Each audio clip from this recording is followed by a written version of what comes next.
Bonjour à tous et bienvenue à ce flash de l'information. Posséder une Bible en Corée du Nord est interdit. Cependant, des chrétiens engagés dans une organisation chrétienne avec à leur tête le président Vernon Brewer de World Help et son équipe sont prêts à risquer leur vie pour faire passer en contrebande des Bibles en Corée du Nord. Une action qui peut être punie de la peine de mort dans ce pays le plus hostile du monde à l'évangile.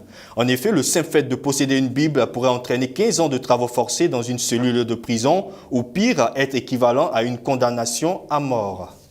Et dans le volet institution, le roi du Maroc Mohamed VI est arrivé ce dimanche 26 novembre à Abidjan pour une visite de travail et d'amitié avant de prendre part mercredi 29 et jeudi 30 novembre 2017 au 5e sommet Union africaine-Union européenne prévu dans la capitale économique ivoirienne.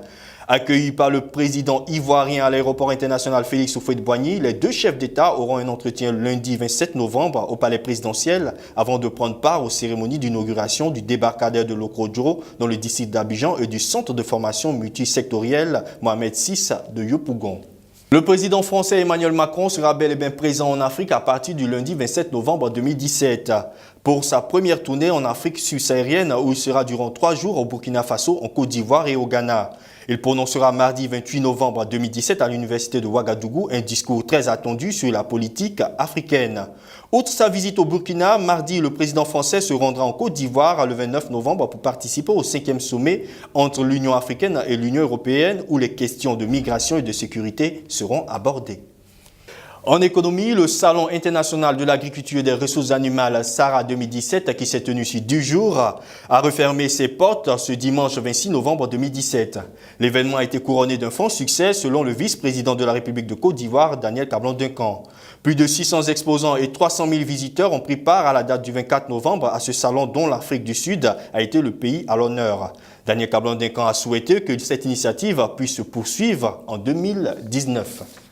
À présent, société, l'immigration sera au cœur du 5e sommet Union africaine-Union européenne qui se tiendra les 29 et 30 novembre 2017 à Abidjan. Ce sont 83 chefs d'État et de gouvernement qui y sont attendus. Quelques 5000 participants des 55 pays d'Afrique et des 28 pays d'Europe, l'ONU et l'organisation internationale doivent prendre également part à ce 5e sommet Union africaine-Union européenne dans la capitale économique ivoirienne. En Chine, une explosion s'est produite ce dimanche 26 novembre 2017 à Ningbo, une grande ville du sud-est de la Chine. Les autorités locales font état d'au moins 2 morts et de plusieurs dizaines de blessés en plus de nombreux dégâts matériels. La déflagration s'est produite vers 9 h du matin, heure locale, sur un terrain vague, a indiqué la municipalité. Cependant, d'autres sources évoquent la présence de bouteilles de gaz susceptibles d'avoir provoqué l'accident. Notons que l'explosion a été ressentie jusqu'à 1 km et le bilan est sans aucun doute appelé à s'alourdir.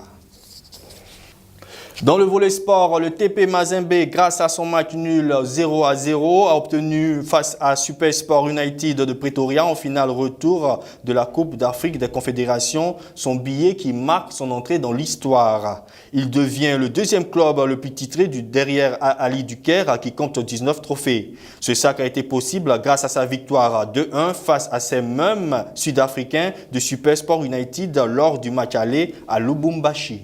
Et refermons ce flash avec ce moment historique pour la France lors de la Coupe Davis. En effet, la France, accompagnée par sa vedette Jo-Wilfried Tsonga, a remporté le dimanche 26 novembre 2017 la 10e Coupe Davis de son histoire. Opposés à la Belgique, les Bleus ont déroulé par le truchement de Lucas Pouille qui surclasse le Belge Steve Darcis en 3-7, 6-3, 6-1, 6-0.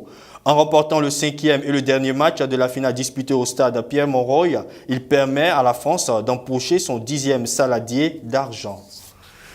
Et c'est tout pour ce flash d'information et d'emblée, je vous souhaite de passer une très bonne semaine sur les programmes de la Voix Sainte Télévision. Shalom.